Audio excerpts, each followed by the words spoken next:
J'ai Batelma, des actualités uniques, dynamiques et renversantes dans le journal TV. De beaux projets pour des budgets serrés. Batimax, le partenaire des bons plans. Batimax, la qualité au meilleur prix. Lolotranao ny fampalalam-baovao.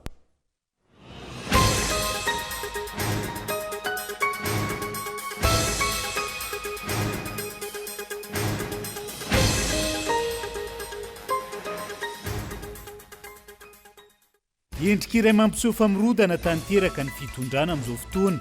Ny raharaha voasarivotra ny taleny kabinetra ny fiadidinan'ny repoblika hoy ny mpamakafaka politika iray. Tokony fongorina ihany koa izay mety ny ray petsapetsa taminy hanenjen'ireo fanetry ny firenena. Ny fampiarana ny fitsinja ra-pahefana no isany ahafahana mamana olana seha-piariana lavanilina sy ireo sehatra maro eto Madagasikara amin'izao fotoana. Hoy ny antoko malagasy miara-miainga tany Sonerany Vongo. Tokony atao lara-pamena arahana drafitra nasionaly ihany koa raha ny fanazavana ny sehatry ny lavanilina noho izany harem-pirenena. Tsy nisitraka ny tambo-karama izay tokony ho raisiny androany ireo mpitsara lazady na baccalauréat maheno ny arivo teto Antananarivo. Tsy nisy arak'izany ny délibération ary emitra amin'ny fotoana tsy mbola voafetra ihany koa ny vokam-panadinana. Anafatra katsaka 5,400 taonina atao sakafom-biby eto Madagasikara ny IPA. Amin'ny fanafaran'izay natao hamahana ny olan'ny fiompiana indrindra ny seha-piariana akofaka nanofo sy manatody lava raha ny fanazavana. Any ivelany tsy mbola misy olana 2 andro taorian'ny nanaovana grefy natina kisoa tamina olona mararay tao Etazonia. Mbola mahomby ny andrana treto izay voasokajona ela indrindra tamin'ny fampiasana ny taova-kisoa anatin'ny vatan'olombelona. Ny antsy prian'izay.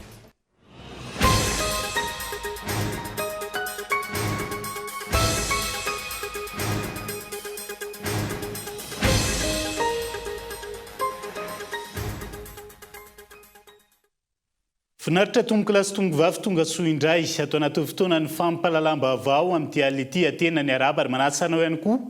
Anaraka izany hatramin'ny farany matoa andatsoratra ny hoentsika manomboka ny fampalalam-baovao amin'ity ala ity. Tao anatin'ny ray mpimaso nivadika ambony ambany ny fiainan-dramatoa Romy Andrianarsoa. Taleny kabinetra ny Afloa Andrajoelina nianatra mafy nahazo diplôma avoleta. Ny tana toerana mampitsiriritra ary ny 5 volana farany dia tanana kavia ny afo ankavanan'ny filohan'ny repoblika tampoka teo. Voatanany amin'ny fitsarana anglisy ho tsaraina amin'ny 9 septambra ny fahaizana dia tao tokoa. Saingy ny fahendrena no tsy ampy matoa andatsoratra. Isan'ny nampiavaka ity fitondràna Rajoelina ity ny akaran'ny tanora tovovavy andapa ary ny tanan'izy ireo toerana ambony teto amin'ny firenena. Feno andriambavilanitra tanora erotreriny ny ao andapa. Toerana ambony manapa-kevitra amin'ny fitantanana ny raharaham-pirenena sy ny fiainam-bahoaka iray manontolo. Ekena fa feno fahaizana sy fahalalana izy ireny. Ekena fa mipoapoaka ny diplômaziny ireny tany amin'ny université malaza. Ekena fa ny tana toerana ambony na cadre tany amina orinasa lehibe tsy miankina ary zareo. Izy ireny raha teo ilay antsoina tamin'ny ity fitondrana ity hoe cerveau baka plus 24. Mety namiratra tokoa izy ireny tany amin'izay nisy azy tany. Fa hafa ary tena samy hafa ny fitantanana ny firenena. Tena raharaha politika madio ranoray io. Nanana fanantenana ny rehetra fa tanora hatranon-kevitra no mitondra. Kinanjo izao no zava-misy. Talena kabinetra ny fiadidinan'ny repoblika no tratrany andafy any fa mikasana kolikoly amina orinasa te hiasa sy hampiasa vola eto Madagasikara. Ny loza dia nesorina tsotra izao amin'ny toerany ramatoa Romy Andrianarsoa natsipy toy ireny silgoma lany tsiro ireny. Tahaka ireny fahita amin'ny filma gangster ireny, tahaka ireny amin'ny firenena any Amerika Latina, feno trafika na rongony ireny. Sarotra mantsy ny inona, fa tsy mahafantatra ny tendra matotale any Londra ny sefony. Mpiasa-panjakana tsotra aza rehefa andeha congé, dia mila fantatry ny lehibe ny alehany, ary azo antsoina raha misy ilana azy tampoka. Dia taleny kabinetra ny président république izao ve, dia tsy fantatra izay alehany sy izay ataony, indrindra fa iresaka momba asa fandraharahana mikasika ny firenena sy ny are-pirenena. Tena nidik'izy ho ramatoa Romy Andrianarsoa na ipony manokana ve sa misy idirany lehibeny. Fa ninona antony sy valin'io fanontaniana io? Potika tao anatin'indray mpimaso io ramatoa io. Tsy ampy ny fahaizana fa mila fahendrena. mila fahamarinana ny fitondrana ny firenena so fa ifarana tsy ho ela ny fepito-piasan'ny fitondrana rajoelina fa lesona lehibe ho an'izay tondra manomboka amin'ny janoary 2024 koa ity raharaha ity hoy ny tononkirany Henri Ratsimbazava izay manao hoe tsy mahanitra olomanga fa mahanitra olomarina ity tany mamitsika ity. Endrikiray mampiseho fa efa mirodana tanteraka ny fitondrana amin'izao fotoana ny zava-misy tondra rama voasaringotra ny talen'ny kabinetra. Ny fiadidina ny repoblika no ity kolikoly avy lenta nataon'ity ho ny mpamakafaka ara-politika iray. Tokony fongorina avokoa ireo izay mety ny ray petsapetsa taminy tanty raha ty raha ny fanazavana. Anenjehiny ireo fanetry ny firenena. Henri Florian. Mbola tsy afaka ambavany mpanara vaovao eto an-toerana sy any ivelany indrindra fa any Londres mandraka androany ny nisamborana ny talen'ny kabinetra ny fiadidina ny Repoblika di Madagasikara Romy Andrianarso tany Londres Angleterre noho ny raharaha fakambola tsy araka ny tokony ho izy ary enjehiny lalàna no mahavoasaringotra ity olona akaiky ny filoha Andry Rajoelina ity. Afabaraka ny fiadidina ny Repoblika di Madagasikara ho ny mpamakafaka ara-politika Constant Revelson androany. Olona tahaka izany no manapa-kevitra any andapa izay manapirofo fa baranana ny fitantanana ny firenena malagasy. Mbola azo antanaina ny isiany toy ny fanadidina ataon'ny fitsarana avy any Angleterre eto Madagasikara raha ny fanazavany hatrany fa tsy anamora izany ny fitsarana malagasy. Io zany anankiray anatin'ny maro mampiseho hoe efa rodana tanteraka le fitondrana ny tany sy ny firenena. Akoatran'ny hoe ny sosialim-bahoaka efa ravarava, fandriampahalemana efa ravarava, ny ekonomia efa ravarava mihitsy. Dia io zany le fitondrana ny tany sy firenena. Ka fahitako an'izy io efa fandrika natao mihitsy. Io zareo mety hisy tohiny ny fitsarana ny Royaume-Uni any Angleterre mety andeha hitady aty ihany koa hoe sava sy anadiady zay rehetrarehetra manodidina an'io izy daholo mitsikimbakomba amin'io na hisava dossier kanefa raha mifomba eto amintsika eto tsy hanamora an'izany ny fitsarana gasy, tsy hanamora an'izany ny fitondram-panjakana gasy. Nambarany ihany koa fa tsy azo antenana ny mety anokafa ny sampandraraha miady amin'ny kolikoly eto amintsika fanadihadiana mahakasika ity raharaha ity no ny antony maro samihafa. Ny firenena hafa miaoao ohatran'ny mambanona miandry fotsiny an'izay azahoana mirembo sy mandravaka eto amintsika eto. Tsy anonona fa dia ny lamody moa zao dia tandrefana tatsinahana na BRICS sy ny sisa. Any no tokony aleny ady hevitra ary aza mieritreritra akory hoe dia ahoana ny paky amin'ity, dia ahoana ny bianco amin'ity, fa ny apetrako amintsika dia zao efa politika zao dia ohatrany hoe efa politika lava zao koa fa efa ny fitondrana ny tany sy ny firenena efa ny ain-dehibe ny fanjakana eto amintsika mihitsy zao ny resaka fa tsy zany intsony. Tsy misy manantena, tsisy mitady azany intsony hoe anampin'ny fitsarana anglisy hoe sy ny sisa fa tsy any intsony. Ataontsika ahoana ny tanyntsika, ataontsika ahoana ny fanjakana eto amintsika fa le fanjakana mihitsy no tsy afaka mitohy amin'io intsony. Efa ohatran'le resaka anina ihany, ohatran'le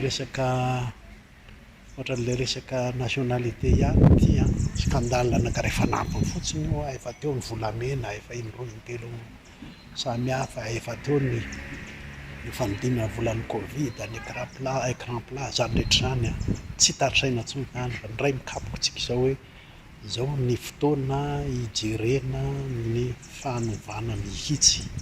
Simba ny endriky ny filoha Andry Rajoelina sy ny fitondrana ankehitriny noho izao zava-misy mahasaringotra ny Italia io izao raha ny nambarany hatrany.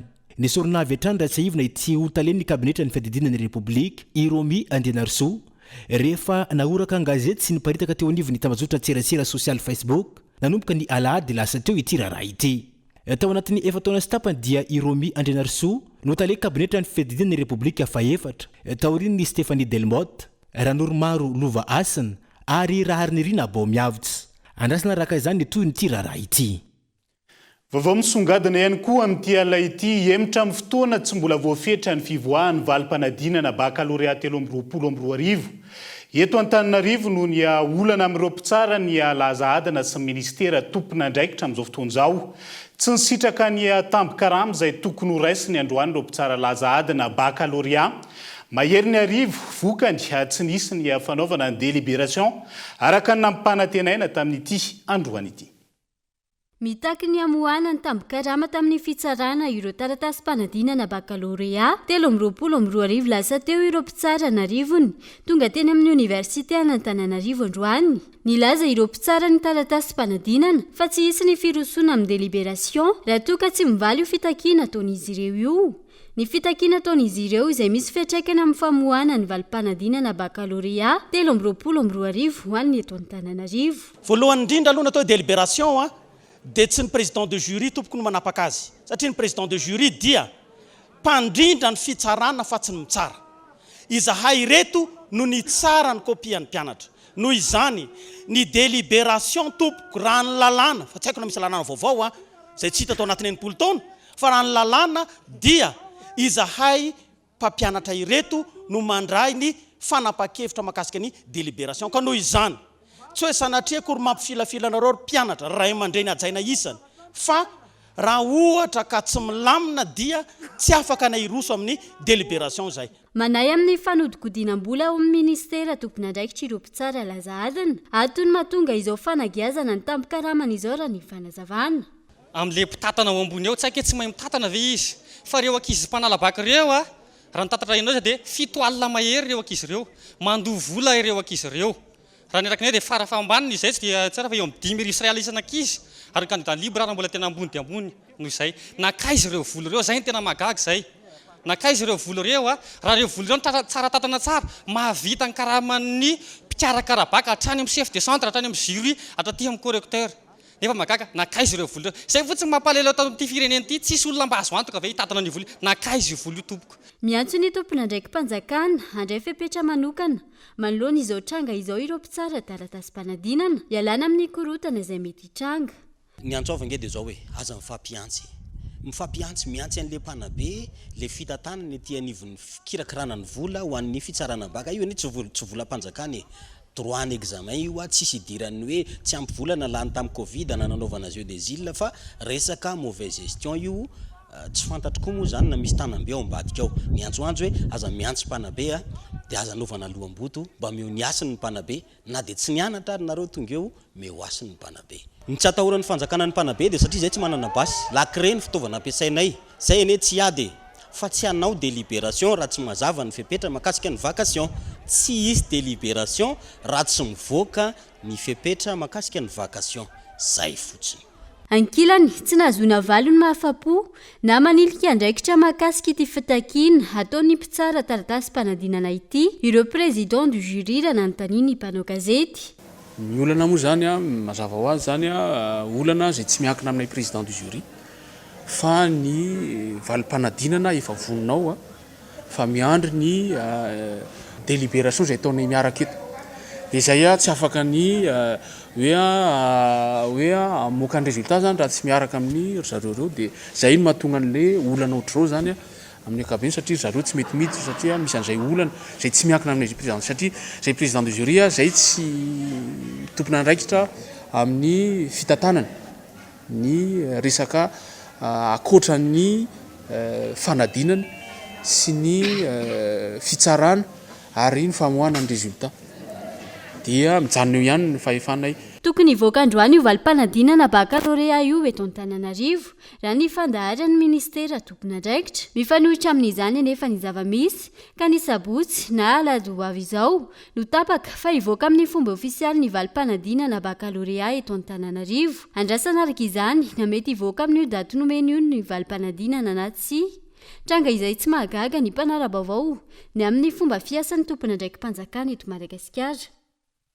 Izay zany voany hoe ny eo tsy vita ny eo misesika ihany ny olana mandidina ny tontolo ny fampianarana ambony eto Madagasikara amin'izao fotoana izao.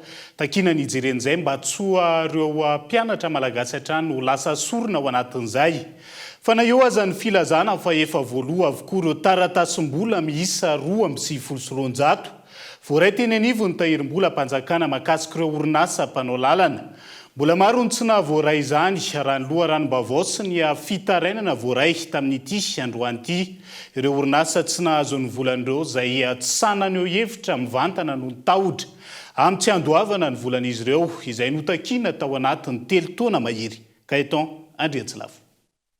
Mbola misy tsy voalohatra eto ny volan'ireo orinasa malagasy mpikojakoja sy mpanamboatra lalana izay nanao fitakiana tao anatin'ny 3 taona mahery zay. Raha ny fanazavana voaray tamin'ny sasany izay mbola tsy naharay ny volany, fepetra mitovy no nahazahoana ny tsenam-barotra, saingy misy ireo efa nomena ny volany, misy ireo mbola tsy nisitraka izany.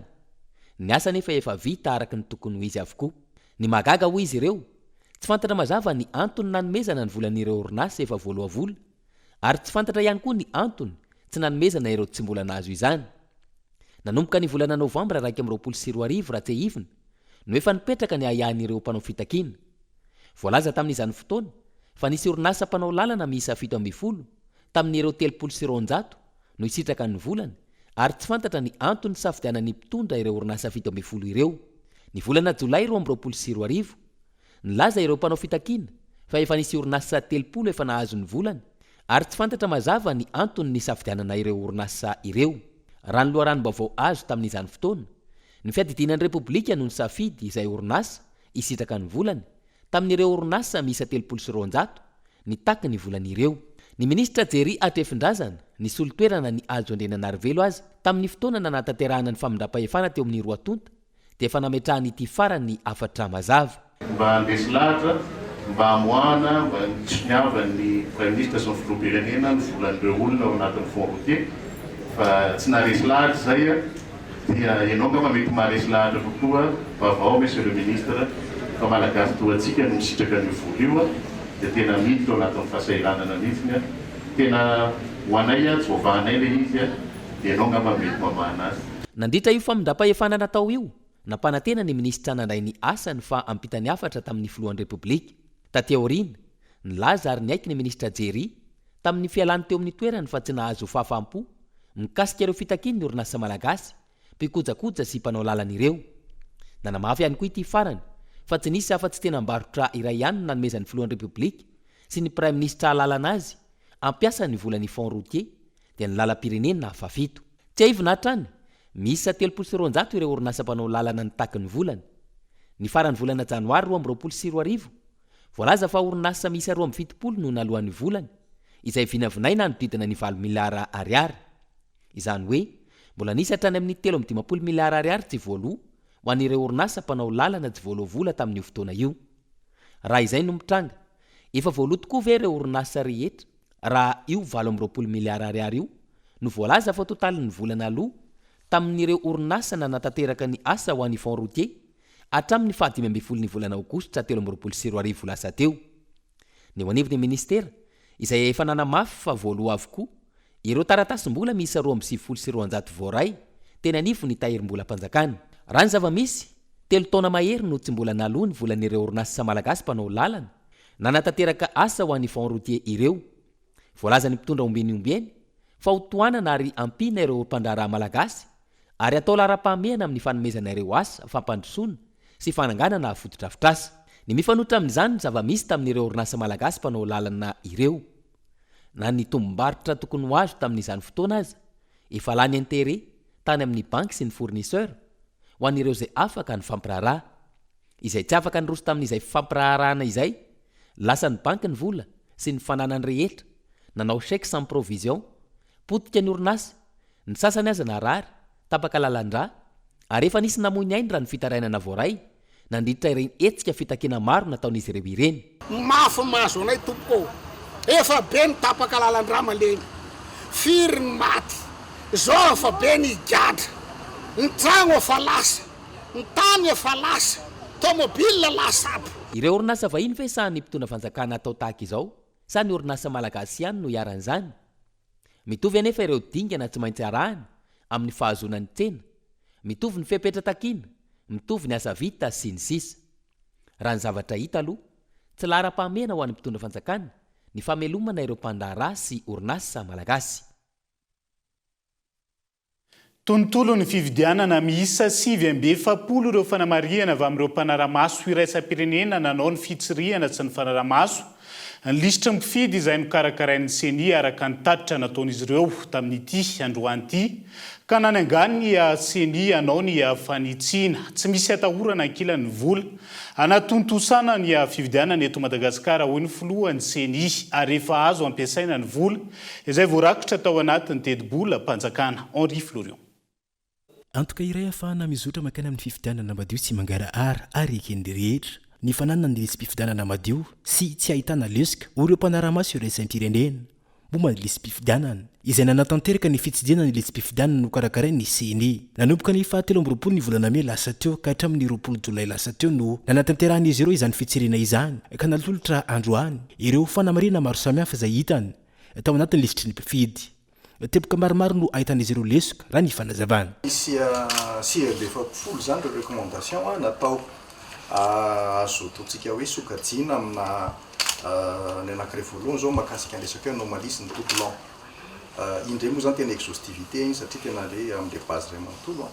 Nao koa ny ankoatr'izay ny hoe ona ny aonivony démembrement na ny eo anivondreo CED ny fomba fiasa anivon'izay ao anatin'izay ihany koa ny lafin'ny sécurité misy koa ny lafiny hoe manahoana ny fifandraisana amin'ireo institution hafa satria ny seni aneka tokony miara-miasa akaiky amin'ny ministera ny atitany indrindra ny amin'ny rivondreo karapanondro ohatra zany sy ny amin'ny rivondreo le ataontsika hoe fokotany sy ny commune ary ny fara moa zany anatin'izay ny resaka hoe ahoana ny resaka cryptage sy ny sécurité de données satria mba azahoantsika zany tena hoe zavatra voafehy tsara ny données ao anatin'ireo liste électorale raha fehina zany dia tafatao anatin'izay tena ingosay le sokajina azy. Nilazany teo anivon'ny seni fa efa anatin'ny asa fanatsarana sy fanitsiana ireo lesika ireo izy ireo amin'izao fotoana izao ary andrasana ny fomoahana amin'ny fomba ofisialy ny lisitry ny mpifidy ho amin'ny mangarara sy ho afaka ajereny ny rehetra. Les 49 recommandations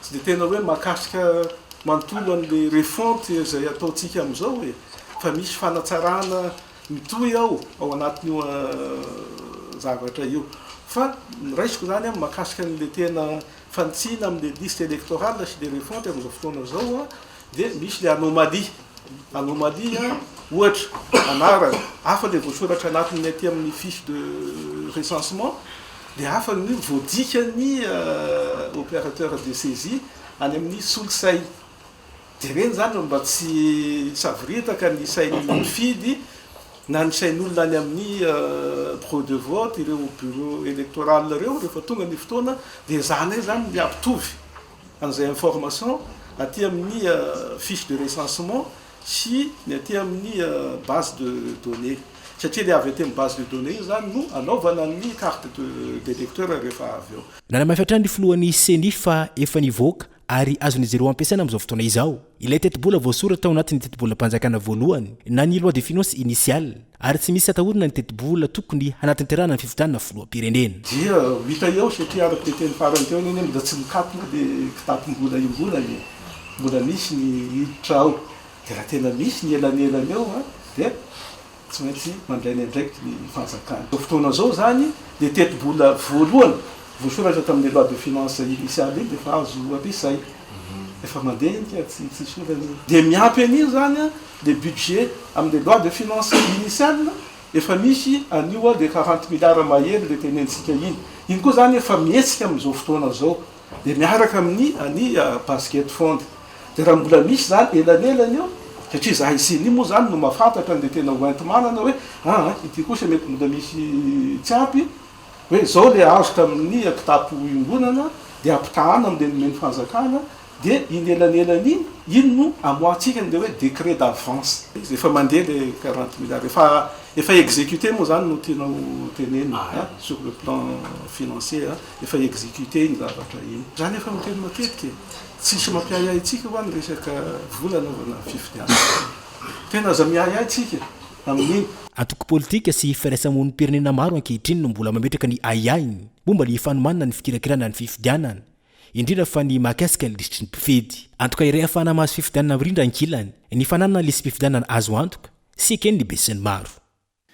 Ny ampian'ireny 7 reny indray zany ny recommandation tonga eny anivon'ny CNI amin'izao fotoan'izao mahakasika an'izay fanatsarana ny tontolo ny fikirakirana ny fividianan'izay akoatra nyreny tamin'ny taona 2012 reny hitantsika eo ny fanarahana an'izay fa nandefa taratasy ho an'ny fianakaviam-be iraisam-pireneny ireo antoko politika misy 5 araka ny fanambarana izay nataon'izy ireo tamin'ity androanyity antson'izy ireo ny hijerena akaiky ny fandikan-dalàna ataon'ny CNI amin'ny tsy fahafahan'ireo antoko politika amin'ny sitraka sy manara-maso amin'ny fomba entitra ny lisitra mpifidy izay nokarakarain'ny CNI ny fahafahany antoko mijery sy manara-maso io izay voalazan'ny lalàna ary antoka iray ahafahana miroso amin'ny fividiana madio sy mangarahara raha ny fanambarana trany Henri Florian. Antoko politika maromaro no namoaka fanambarana iraisany tamin'ity androany ity izany rehefa nizy ireo mivantana eo anivon'ny fianakaviam-be iraisam-pirenena.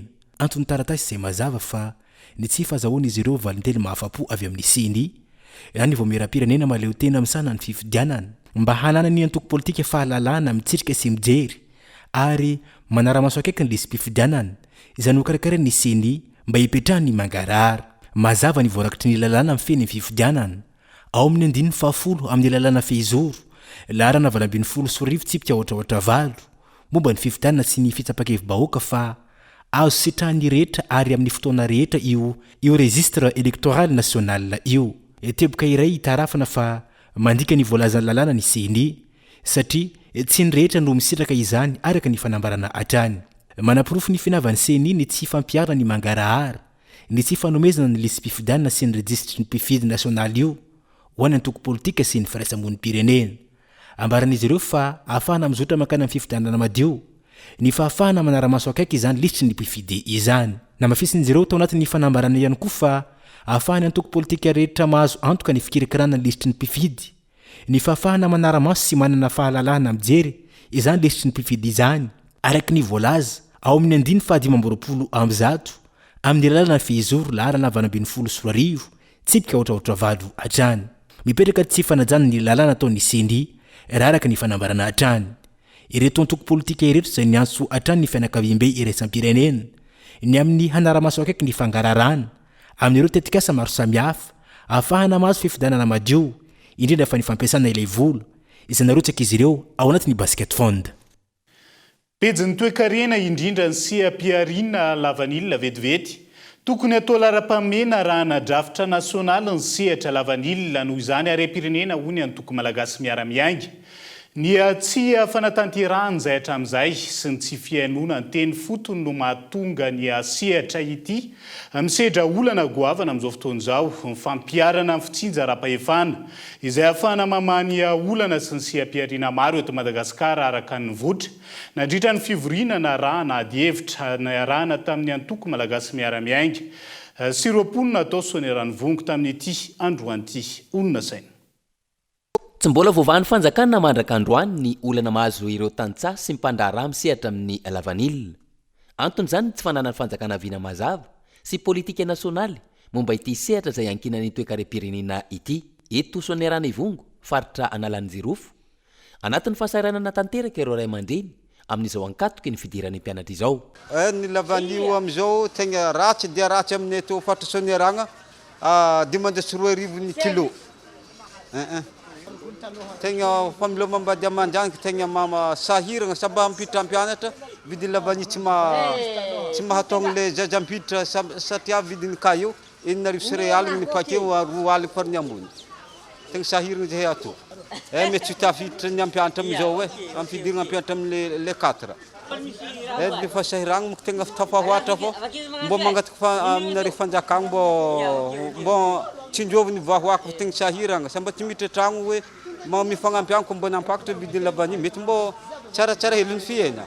Le problème lavania tegna hita mihitsy vatsindry mafy mihitsy le vahoaka amin'ny mpamboly tsisy vidiny mihitsy le lavani efa karaha lanjaigny karaha vary le vagnaty ala regny izy entigny mandeha mandafo 3 vidiny kilondray ary tsisy mpividy mihitsy le lavani amin'izao fotoagna izao faritra ty sonerany vongo faritra avaritra zany tegna fisahirana mihitsy le vahoaka ary ampianatra fa hiditra hianatra tsisy vola le ray aman-dreniny ampianatra amin'izao. Ny lavanilina tsy misy mpividy ny asa fanamboarana ny lalam-pirenena fahadimy na mpanantenainy fanjakana ho famoahana ireo vokatra tsy mandeha araka ny tokony ho izy. Tany 70 kilometra enina alina fri 70 kilometra avy eto mandeha Fenerivo zao amin'izao fotoan'izao real raha mandeha an-tanambenao agny amin'ny 7 alina amanana ranorme faran'izay ratsy faran'izay ratsy tsy lazaigny intsony efa tsy lalana intsony ny fahitana azy io ny zavatra tarana mampijaly zay amin'ny faritany ty lala tianay aloha le fagnamboarana le lalagna andeha vahabe fa saigny kosa misy indro kely amin'ny mpitatitra am'le lakana ohatry reto zany satria ary bakany mera zany tapenanjare le lalagna efa fagnarahana ta fagnarahana voalohany hoe enimbolagna ny fotoagna fahareta le fanampenanjare le lalagna hatram'izao zegny tsy mety sokafin-jare le lalagna efa miditra fataogna raiky magnano taogna ray taogna fatao ndraiky sasany mahery zay engagenjare lalambenay nefa zay mba magnataka hoe atao déviation le raha samy mandeha le asa satria zegny lasa magnano transportement lava zegny zay am'le fitateragna ataonay raha ty soneran'ny vongo fanamboarana URN 5 io aloha ny tena marina amin'izy io hitanareo mandeha foana io nefa tsisy raha tsisy zava-bita raha ohatra ka URN 5 no ilazagna aketo aloha. Isan'ny taraina nireo vahoaka nanatrika ny fivoriana na rahana ady efitra niarahana tamin'ny antoko malagasy miaramiainga teto sonerany vongo androany ity fitotonga ny seam-piariana lavanila ity olana izay azo nosoroana raha ny mpitondra nanana vina mijery lavitra sy nanana politika mazava momba ity sehatra ity hoy ny kandida ho filoham-pirenena Ajo Andriananarivelo.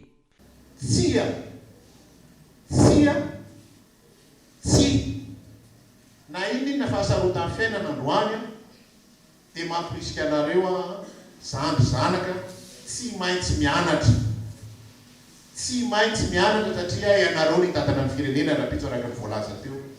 Na inona fahasarotany androany na inona olana androany tsy maintsy mianatra ianareo adidy ny fanjakana mampiditra anareo an-tsekoly ary manome fampianarana anareo hitondrana ny firenena ity ary mipaika ady amin'izany dia tokony ho atsaraina faran'izay aingana ny farimena nireo mpanabe rehetrarehetra ireo. Omeko tsiny ve ianao raha ny karamanao mampianatra ao tamin'ny tanànan'ny Tomasina mitovy amin'ny karamanao ihany na ohatra ianao alefako makany anteny dia omeko tsiny ve ianao raha tsy hoany karama ray ny raisiny na izy any Tomasina na ny tany lavitra be any dia tsy maintsy hitady lalana izy hijanonao Tomasina izy mananjanaka ny hopitaly sy rehetrarehetra raha mbola izay zany no mipetraka dia tsy avosokisy Madagasikara toy zany misy zanaka malagasy an-tanàn-dehibe voakarakara fa misy ny zanaka malagasy any ambanivohitra any dia any ahoana moa zany lafa antsika manangana firenena tokana vanona raha zavatra ohatry zany misy dia raha ho atsaraina ny fampianarana raha ho atosika hianatra ireo zanakitsika ireo tsy maintsy jerena zany momba ny mpampianatra rehetrarehetra atsaraina ny farim-piainan'ireo mpampianatra ireo izay mandeha lavitra dia tokony sahaza azy ny karamany mandeha lavitra mba hamporosiana an'ireo olona manam-pahaizana ry ihany koa hitondra an'izay fahaizana izay any amin'ireo malagasy afaran'izay lavitra indrindra satria zany esy lahatra fa mana-talenta ny malagasy na inona toerana misy azy.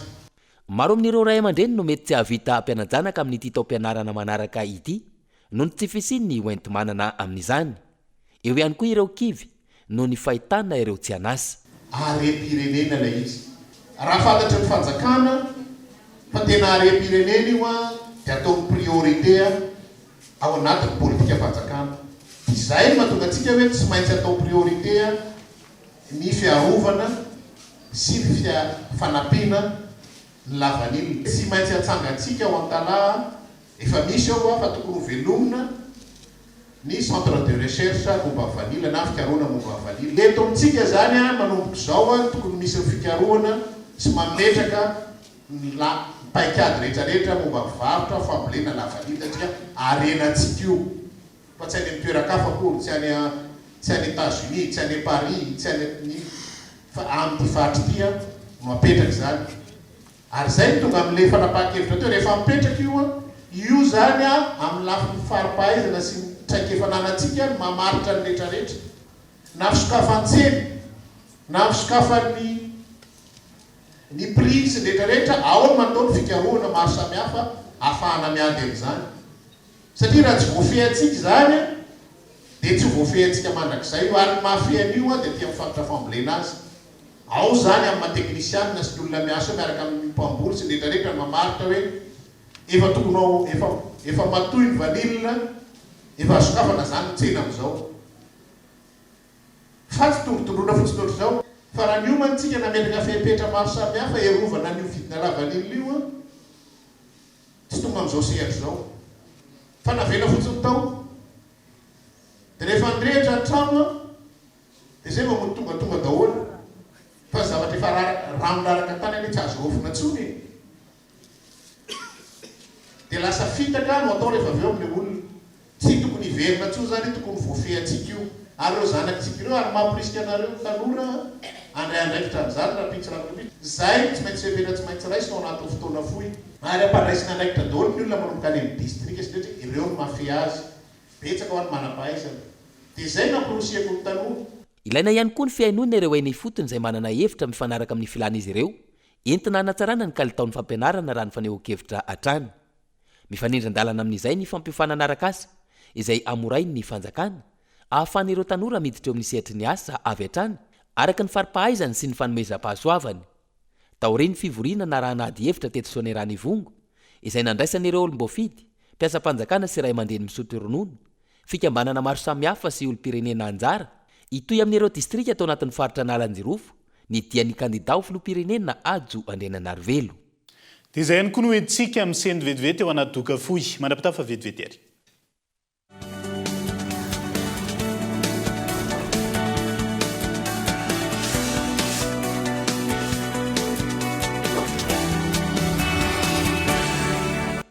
Gratuite. Gratuite. Gratuite. Mais qu'est-ce qui est gratuite? L'installation de la fibre est gratuite jusqu'au 31 octobre. Et maintenant, abonnez-vous vite à la fibre Family ou à la fibre Home ou à la fibre Home Plus. Mira DC Collecte Telma vous feront plaisir à installer gratuitement votre fibre. Abonnement à partir de 149 milliards TTC par mois. Telma, sa fibre numéro 1 malagasy.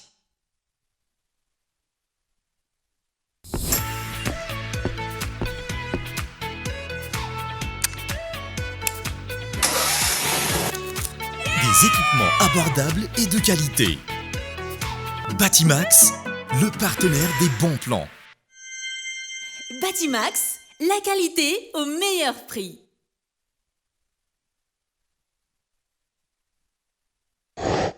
Briquet Bic. Comptez sur Bic. 3000 allumettes équivalent à 2 briquets sans marque ou à un seul briquet Bic Maxi. Briquet Bic. Comptez sur Bic. Faites le calcul. 3000 allumettes équivalent à 2 briquets sans marque ou à un seul briquet Bic Maxi.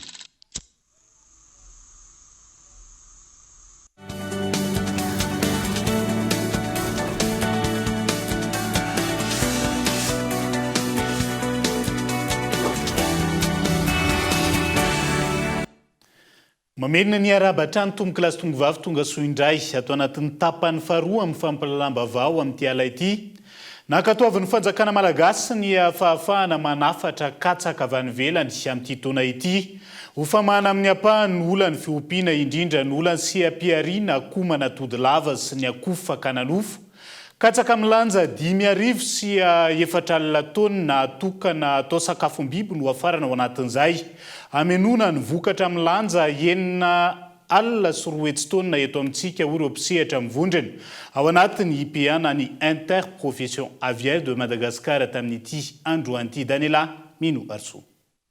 Iroso amin'ny fanafarana vokatra katsaka avy any ivelany isika to Madagasikara ho ireo mpisehatra anatin'ny IPA na ny interprofession aviaire de Madagascar taoriany fankatoavany fanjakany ho fanafarana katsaka io. Vokatra katsaka milanja 5,000 sy 4 taona atao sakafom-biby no afarana amin'izany ahafana mitazona ny vidiny katsaka ho 500,000 hatramin'ny 900,000 ariary ny vidiny 1 kilao. Fanafarana izay antenaina amin'ny ampany ny olany sy ampiariana koa manatody lava sy fakananofo raha ny fanazavana. Raha hoe zao vidina katsaka zao raha tsy misy ny fanafarana ny katsaka io dia hiakatra hatrany amin'ny 3,000 ariary any mikatsaka amin'ny farany taona zany eo anatin'ilay prizy nakatsaka zany a dia ankakabe le katsaka zay zany ny anton'io anafarana le katsaka io ary fa atraritra eto aloha dia miankina amin'ny tsena tolotra sy ny tinady io a efa betsaka ny tolotra dia midina vidiny akoha sy ny hena iretsena. Ilana politika mazava avy amin'ny fitondram-panjakana ny fampitomboana ny vokatra katsaka ato anatiny, ny filana katsaka eto amintsika izay marina fa tsy ampy ho hatrany ny fanazavana. Tokony mila politika mazava ny feny fiompiana zany eto amintsika zany ary mangataka izahay mba ho lahara-pahamehana amin'ny politika mpanjakana ny famokarana katsaka satria raha zava-misy amin'izao fotoana izao dia mbola manodidina ny 5,000 sy rahetsy taonina eo zany ny filana amin'ny katsaka mbola tsy ampy raha ny famokarana katsaka eto amintsika. Orinasa lehibe misa 4 mpamokatra provandy eto Madagasikara ary koa mpiompy mpanamboatra sakafom-biby ampiasaina no iroso amin'izay fanafarana katsaka izay eto amintsika. Ireto farany izay tsy mahazo mivarotra ireo katsaka nafarana ireo ohatra ny IPA. Raha tsy hivina, tsy nitsanidina ny katsaka vokarintsika eto Madagasikara tao anatin'ny 10 taona. Nidina ho 794 taonina teo izany ho an'ny taona 2022 raha manodidina 5 metsy kosa izany ho an'ny taona 2022. Ankilany miantso ireo tompona ndraiky mpanjakana isa-tsokajiny anaisitra ny habatsiranana amin'ny fanafarana io katsaka io ny IPA. Ny fisian'ny habatsiranana izay tsy hivina fampitombo ihany koa ny vidin'ny katsaka amidy sy ny saram-pamokarana ary koa isy fiantraikana amin'ny vidim-bokatra eny an-tsena raha ny fanazavana. Mazava zay tsy maintsy miroso amin'ny fanafarana rehefa tsy mipetraka ny politika mazava amin'ny famokarana ninona sehatra eto Madagasikara. Fa tetikasa fananganana sy fanatsarana sekolim-panjakana miisa 2 no entin'ny fanjakana japonais ao Madagasikara amin'izao fotoana izao. Araka ny fifanaovantsony mpiara-miasa teny amin'ny masovo japonais tamin'ity androany ity, mahery ny 4 alina sy ray hetsy euro ny teti-bidiny tetikasa izay ampitombo avy hatrany ny fahafahan'ireo sekoly mandray ireo zaza malagasy. 707 euro latsaka hananganana efitrano fianarana vaovao ho an'ny lycée Vinany-Karena Antsirabe, 507 euro latsaka hanitarana ny EPP Andohatapenaka voalohany. Ireo indray ny fanampinana entin'ny fanjakana japonais ho an'ny Madagasikara anatin'ny tetikasa aide aux micro-projets locaux en faveur de la sécurité humaine izay niompana betsaka tamin'ny sehatry ny fampianarana tamin'ity. Comme vous le savez bien, donc le domaine de l'éducation. Araka ny fantatrareo dia tafiditra anatin'ireo teboka 4 lara-pamena ho an'ny Japon sehatry ny fampianarana. Niara-ny asa hatrany tamin'ny ministera ny fanabeazan'ny pireneny izahay ho fanatsarana ny fisitrahana ny fampianarana ho an'ny zaza rehetra mila izany. Tous les enfants qui en ont besoin. Ho an'ny EPP Andohatapenaka voalohany, manodidina ny 500 isa-taona ny fangatahana hiditra eo anivon'ny sekoly tsy maintsy lavina. Hampitombo ny ankizy azo raisina eny an-toerana araka izany ny fanampiana izay ahafahana maniditra amin'ny foto-drafitrasa ho an'ny EPP Vinany-Karena Antsirabe. Aleo tena amin'ny lafin'ny foto-drafitrasa ny sekoly izay nihindrana trano fianarana tamin'ny EPP any an-toerana nanomboka ny taona 2024. Nandritra izay fotoana izay dia tao amin'ny EPP sy tao amin'ny salle malalaka ny commune izay fanaovana mariage moa zany no nianarany zaza malagasy tany amin'ny faritra iny tao anatin'izay dia ny zavatra mitranga dia mazava loatra rehefa ilain'ny EPP ny salle de classe dia miala ny lycée dia miova ohatray zany hoe tianao tenenina dia hoe somary nandalo olana be izy vokatr'izay zavatra izay. Dia faharoa manarakaraka an'izay koa nefa na izany na tsy zany izay nahatonga nay nitady fiarah-miasa tamin'ny ambassade de Japon zany hoe tokony ho jerena akaiky raha misy ny azo atao satria nidina tany rareo. Trano roa misy efitrano fianarana enina no sitrahan'ny lycée Vinany-Karena anatin'ity tetikasa iarahana amin'ny masovo japonais ity. Raha toka fanitarana riana ahitana efitrano 3 ho an'ny EPP Andohatapenaka voalohany. Androany no tontosa teny amin'ny masoivo japonais ny fifanaovantsy ny mpiara-miasa momba ny tetikasa izay niarana tamin'ireo tompona ndraiky mpanjakana, olomboatendry sy olomboafidy avy ao amin'ny faritra Vakinankaratra sy ny teto Andrenivohitra. Lafomba vao hafa vetivety ankoatry ny atsimon-drano sy ny faritra manodidina hafa Isa misitraka ny tsena mora karakarainy ny fikambanam-behivavy malagasy miara-miainga ihany koa ny tao amin'ny distrika n'Antananarivo Avaradrano ho an'ny androany. Ireo mponina tao amin'ny komuna Anjeva no nisitraka izay, nankasitraka ny hetsika ny mponina ary nahatsiaro ho afa-pasahirana tanteraka manoloana izay famarotana fitaovam-pianarana amin'ny vidiny mirary izay. Iazo any Toamasina vetivetsika, nanao antsoavo an'ny vahoaka ny Toamasina sy ny zanaka Toamasina monina ny Adilambato, ary ireo mpandraharary ekonomika rehetra ao Toamasina ny Maître Tody Arnaud, ifanome tanana amin'ny fitadiavam-baolana makasika ny tsy fananany ny hôpitaly be. Hôpitaly manara-penitra ao Morafeno, scanner amin'izao fotoana izao. Eo ihany koa ny fanarenany ireo lalana simba ao Toamasina manoloana ny tsy fandraisany fanjakana ny andraikiny ao anatin'izay. Herinora Zafimanana Kolo, Toamasina. Tsy rariny loatra hoy Maître Tody Arnaud raha ny zava-misy eto Toamasina, ary tsy mendrika ny mahareny vohitra ary ekonomika azy ny fahampotehana misy. Misy eto avokoa ireo sehatra rehetra tokony isitrahana ny loharanom-bola ahafahana mamita ireo fotodrafitrasa simba izay tena ilain'ny mponina kanefa tsy nahitana ny fandraisana andraikitra ny fitondra fanjakana, toy ny lalana izay efa mampikaikaikany maro eto tampon-tanàna ny Toamasina. Eo ihany koa ny scanner ao amin'ny hôpitaly manara-penitra izay efa nitalahoana fatratra tamin'ny mpitondra fanjakana fa mandraka ity ny androany. Eo amin'ny lafin'ny lalana potika tanteraka ny lalana rehetrarehetra misy eto Toamasina, maromaro izay ary hitantsika daholo. Vokatra izay simba ny akanto ny tanànan'ny Toamasina, miteraka accident koa izy regny. Isan'andro san'andro eto Tamatavy dia misy lozam-pifamovizana na ateraka ny posiposy io, na ateraka ny tukutuky io, na ateraka ny fiara io, vokatra ny aratsiany lalana.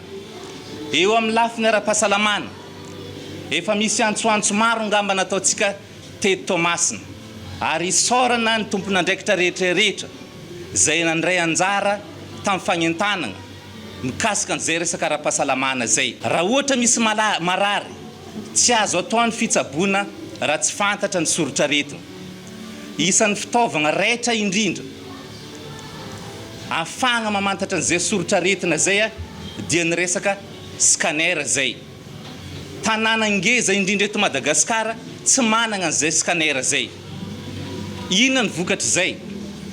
Maro ny olona mamoy aina satria lavitra ny lalana mankany Antananarivo noho ny aratsiany lalana vao tonga agny dia maty le olona vokatra zay. Faharoa koa ny tsy fampian'ny vola satria mitombo ny filana raha ohatra ka tsy maintsy hiakatra any Antananarivo vao hamonjy an'izay scanner zay. Ajoro hoy Maître Tody Arnaud ny komity ampivondronana ny hery-rehetra ahafahana manamboatra na mividy vaovao mihitsy scanner apetraka ao amin'ny hôpitaly manara-penitra. Mbola io komity io ihany koa no andray an-tanana ny fanarenana ny lalana simba araka izay tratra raha tsy anao ny mpitondra. Anao fomba tsika, tsy andro fanjakana itsonitsika, hitady fomba tsika azahoantsika zay scanner zay sy ahafahantsika magnamboatra an'izay lalana zay fototra tena ilayntsika eto Toamasina.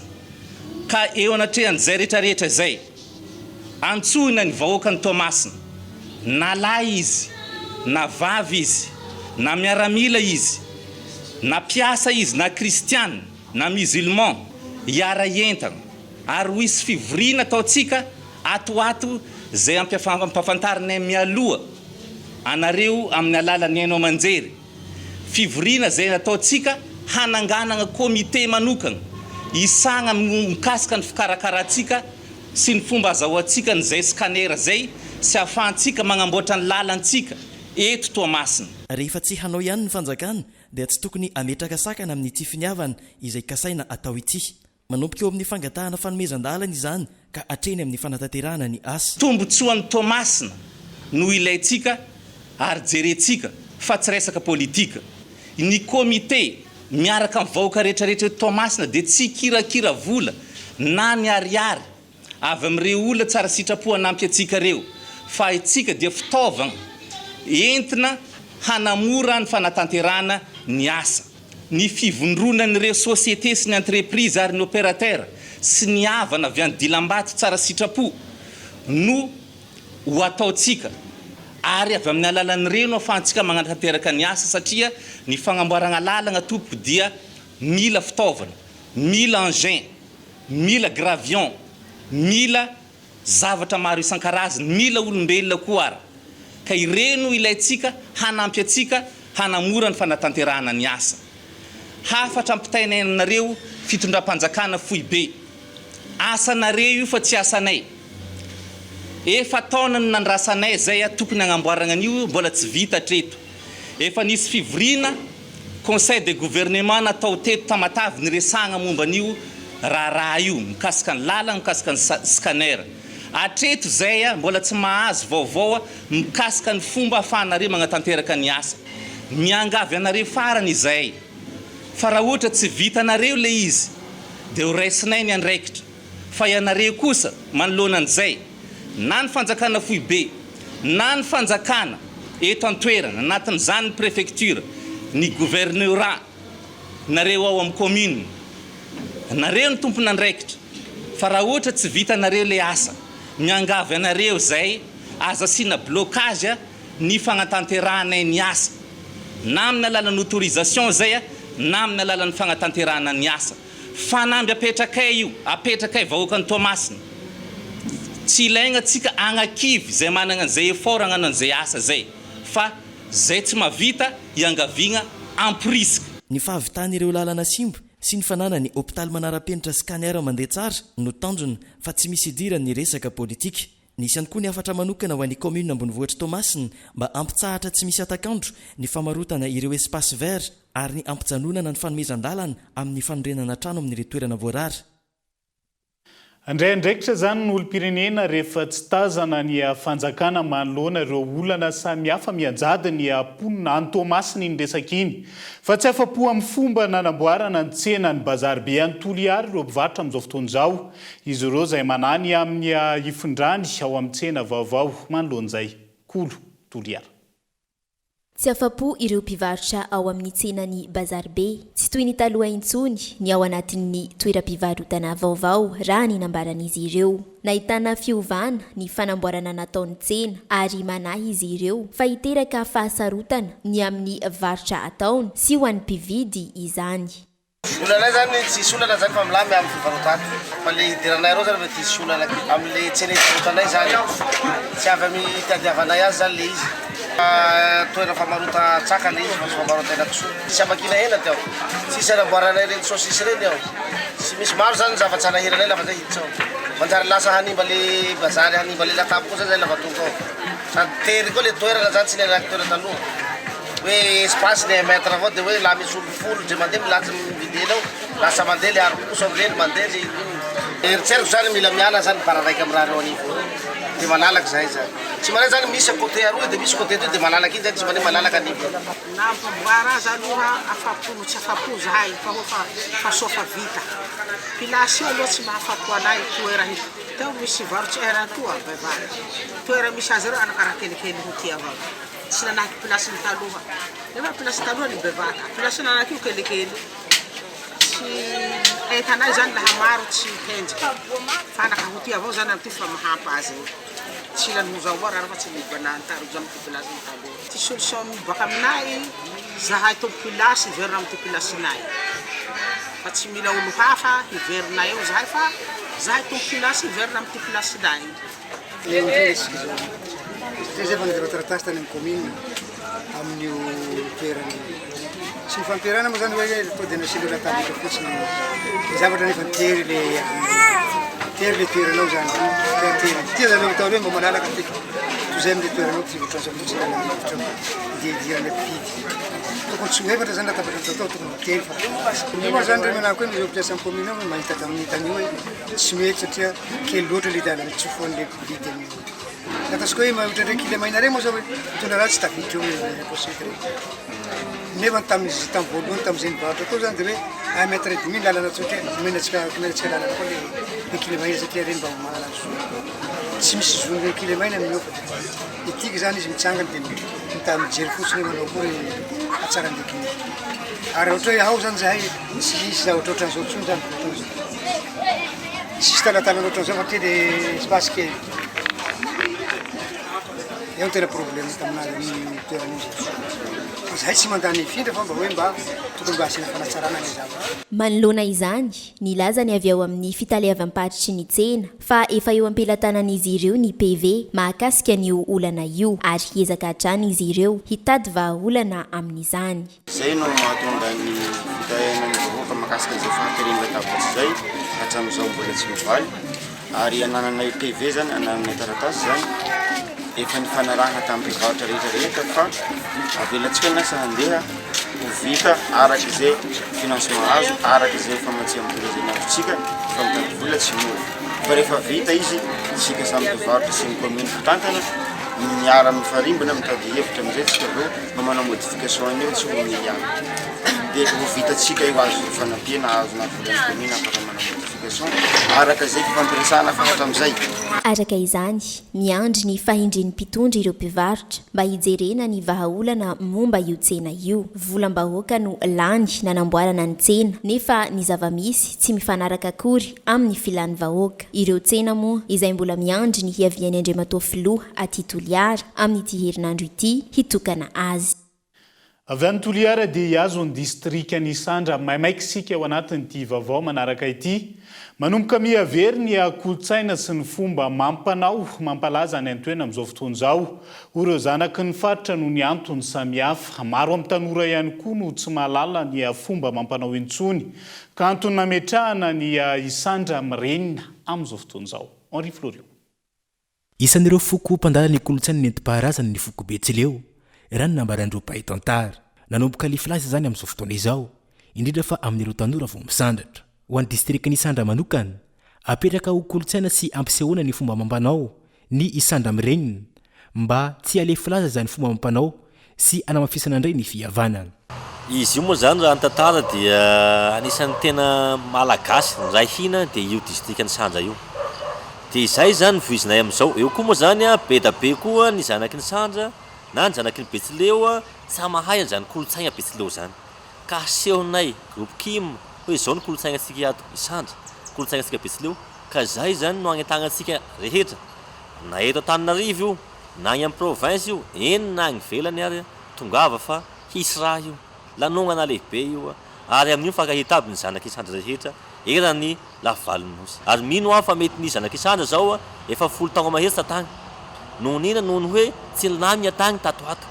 Nefa tanomboka tamin'ity taogna maromaro teo eo amin'ny 4 taonga van'izay nomboka nilamina ny tany tsy misy koa ny dahalo zany agny dia zay no raha sika hina ndao sika hiaraka andray vondro hagnaseho hoe mba hina ny zanaky Isandra. Anisany mamelo maso ny fampihavana zahay sy ny kolotsaina maha Betsileo.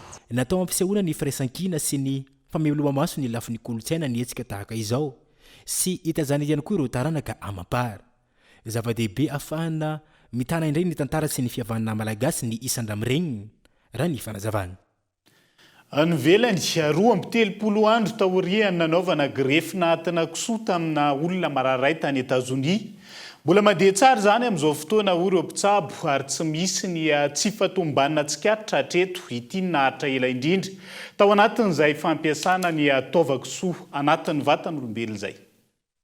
Azo everina ho fanantenany ny olona maro ny famindrana ny atina kisoa amin'ny olona maratra izay miandry izandra ny fanazavana. Atina kisoa izay novela ny genetikany ary afaka afindra amin'ny olombelona. Taorian'ny fametrahana izany hatreto naharitra 2 andro ny olona iray narary ary tsy mbola nahitana endrika fanoherana izany hatramin'izao. Mbola manana 2 volana anaovana fikarohana amin'ity karazana greffe d'organe ity ireo mpitsabo ao États-Unis ary isy ny valiny aoriany izay. Akoatran'ny aty misy ihany koa ny singa avy amin'ny kisoa izay tsy maintsy nafindra mba tsy hanoherany vatan'ilay olona namindrana izany ilay aty nafindra. Nandritra ny taona maro efa nisy ny fikarohana mahakasika ny greffe d'organe avy amin'ny biby atao amin'ny olona saingy mbola tsy naomby izany hatramin'izao raha ny fanazavana. Firenena maro ihany koa no efa manao ny fikarohana ary andrasana ny fivoarany.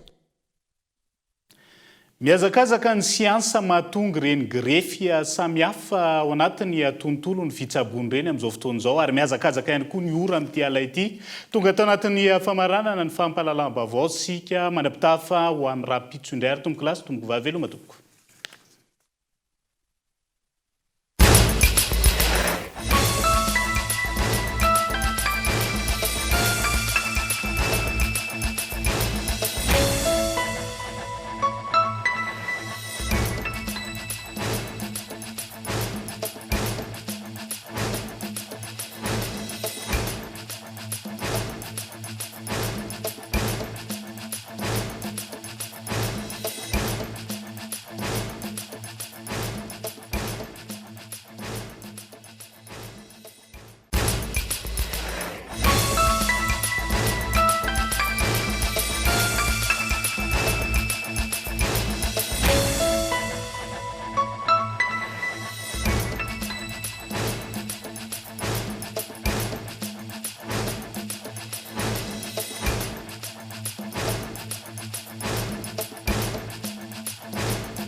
De beaux projets pour des budgets serrés. Batimax, le partenaire des bons plans. Batimax, la qualité au meilleur prix. Vous a présenté Vaovao. 5G Batelma, des actualités uniques, dynamiques et renversantes dans le journal TV.